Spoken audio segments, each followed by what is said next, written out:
Welcome once again, Cousin Ron here. This here is my 1961 GMC school bus converted into a camper that I am trying to sell because I'm moving up to a little bit bigger one over here. It's a beautiful day out here in North Dakota, February 4th. Warmed all the way up to 0 degrees today. Putting up some of the snow. This here's a 47 passenger school bus. It's been in the family for 35 years or something like that. Just a really, really long time. It's got a big V6 engine in it. Got 351 or 352. It's got a strange little number to it. So I'm a diesel mechanic myself by trade, custom fabricator. So I've done a lot of work to it to keep it, all the little things that go wrong on it and stuff like that. Just over time, stuff does happen. Ooh, traveling through the snowbanks right now. It does have an awning on it when it's out. It's got a black and white checkerboarded type of motif to it. So the awning really made it nice once I put that on. It kind of really turned it into a camper. And it does have an RV type door on it with a screen door on the, separate screen door, so in the summertime, if you live where there's bugs at, keep them out. This is an extra seat right here that was installed, so that way when you're going down the road, your buddy can be sitting beside you. So here's a manual with a 2-speed rear end in it. Everything seems to work. Well, the passenger windshield wiper don't work. Driver's side does, though. This is what it looks like here in the back. I don't know if I can get my camera out far enough to give you a view. This is a dinette that breaks down into a sleeper, and then there is storage underneath each one of the units under here. It's got an old school refrigerator in it. I believe it's one of them old ammonia jobs. It does work very well.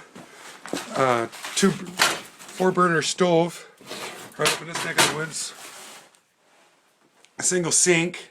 The holding tank was since this remodel was done probably, I'm guessing, late 70s, early 80s. The holding tank has got a hole rusted out through the bottom of it, so we don't usually use too much water in it. It does not have a hot water heater. It does have a freshwater tank, but it's one of those old school ones that you got to pressurize up in order to get it to work. I switched all the lighting around to 110 volt fluorescence, and I've got a couple of gel cell batteries in here wired up separate from the starting battery, and a 125 amp alternator and an inverter, so I can run everything 110 inside the thing. It does actually have quite a bit of storage in it. This here is a small furnace. It doesn't use any electricity or battery power to run. It just kind of emits heat out. It does a pretty good job. Unless it gets down to about 40 degrees overnight, then it doesn't do so much. Front view of the kitchen sinks. The guy that built this thing, he sure did a really nice job with it. It was repainted on the interior at one time because underneath this paint, the color was kind of a really ugly tan.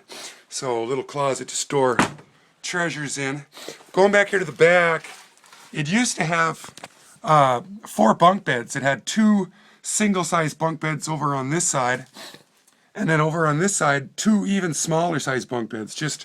They were just the width of this wheel well right down here.